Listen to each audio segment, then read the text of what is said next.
Nation of Fit in 10, welcome to day 19. And if you don't already know, the calendar has been put up for you to book your second scan so we can see what kind of changes you've made. And a reminder that if you're not happy with what your scale says, there's a reason why we don't weigh you in, because the scale does not tell you the whole story. The scale does not tell you about fluid distribution. The scale does not tell you about muscle mass. The scale does not tell you about hormones. The scale does not tell you about the sleep you had last night. The scale does not tell you about stress in your life. The scale does not tell you about carbohydrate consumption. The scale does not tell you about your recent exercise. The scale does not tell you about various other things that will cause fluid retention and fluid redistribution and muscle mass change, etc. Okay, I haven't answered any of your questions yet, so let's do that. None of the feedback. So these are questions, comments, concerns, so let's just do it. Bring my own towel A. No, you don't have to bring your own towel, although you can if you like. We do have towels, and we typically keep them, if you don't already know by now, because this was written a couple weeks ago, we keep them up near the cubicles just behind the dumbbell rack near the back, where all the light dumbbells are, the lightest dumbbells.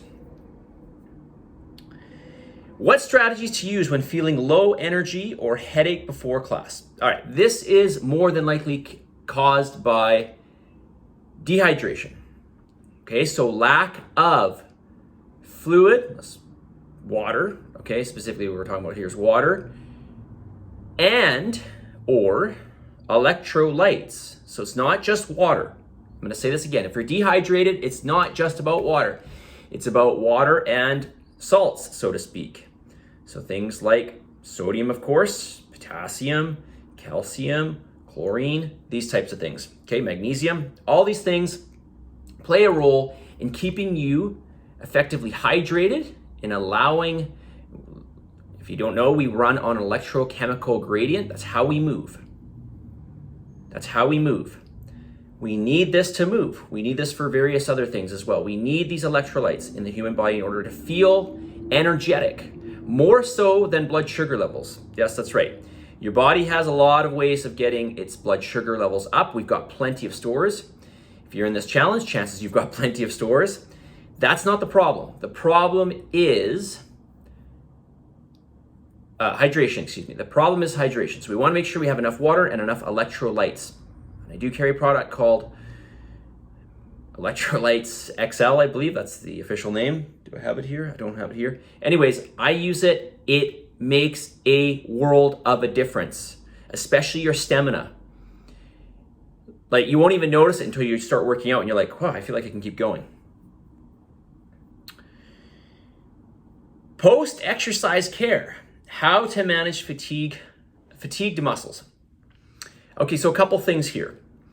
Adequate sleep. Okay, number one, adequate sleep. Sleep is when you go through the majority of your recovery. So get enough sleep. Number two, adequate amount of protein and notice I'm saying and calories. All right, because if you don't get enough calories, you're going to use your protein for energy. And if you use your protein for energy, you're not going to be able to utilize it for recovery. So we want to make sure that we get enough protein and calories. So make sure you get all your macros in. A lot of you, I notice you're getting your protein. And then this is great, by the way. And I know, I shouldn't say a lot of you, some of you are lower on your carbohydrates. And I know it's because you believe if you're low on your carbohydrates, you're going to make better results. This is not always the case. We've got to think long-term. We've got to think long-term. Okay? We've got to think about everything. We got to think about all the slices of the pie, everything that leads to what you're working towards. Plus, we want to be able to keep going. We don't want to burn out in this challenge. So again, I'm going to say it. Adequate amount of sleep. So get at least 7 hours, if not 8 or 9 hours of sleep per night. Of course, quality of sleep matters. So things that will help you to get a better quality sleep, making sure your room is dark, making sure your room is cool. Stay away from any blue light when you go to bed. Do something that relaxes you. So start some habits if you don't already do this. Start a a before bed ritual, I like to call it, where you start to relax, you wind down, you spend a couple hours doing this before you go to bed. Reading helps me immensely. It's rare that I can read more than 5 pages without falling asleep when I go to bed. Finding varieties in meal plans so it's not a chore to eat the macros.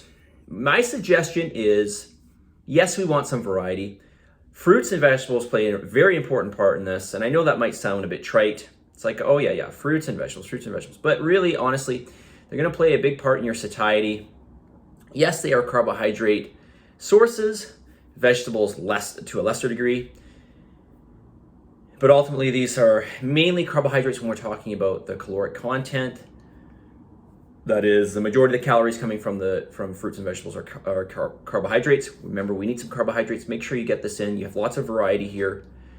And they're going to be highly satiating, and they're going to take up a lot of volume in your stomach. And let's not forget all the other health benefits.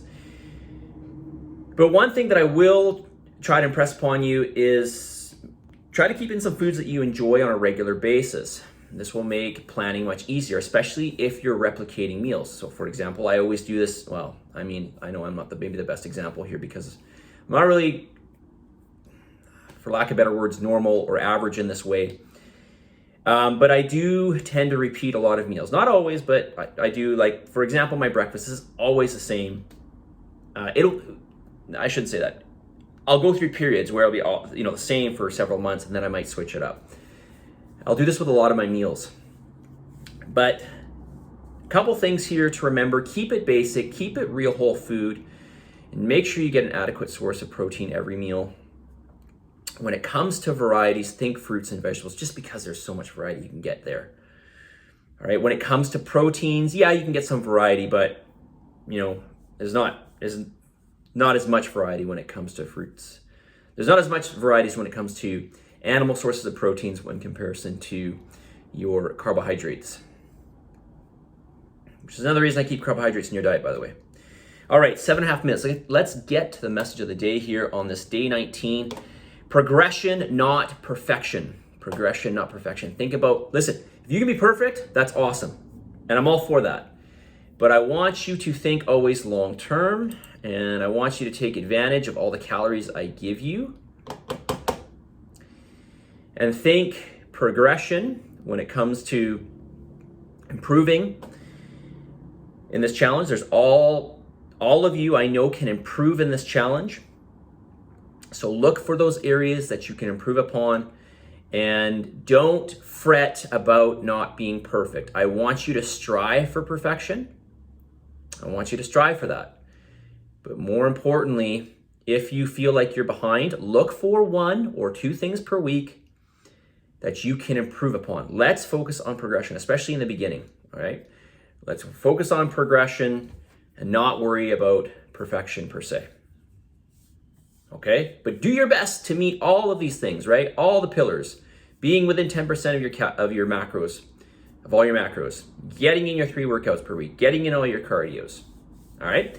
Positive energy, positive vibes, believe in yourself, for the love of God. Give some gratitude. I'll talk to you all tomorrow. See ya.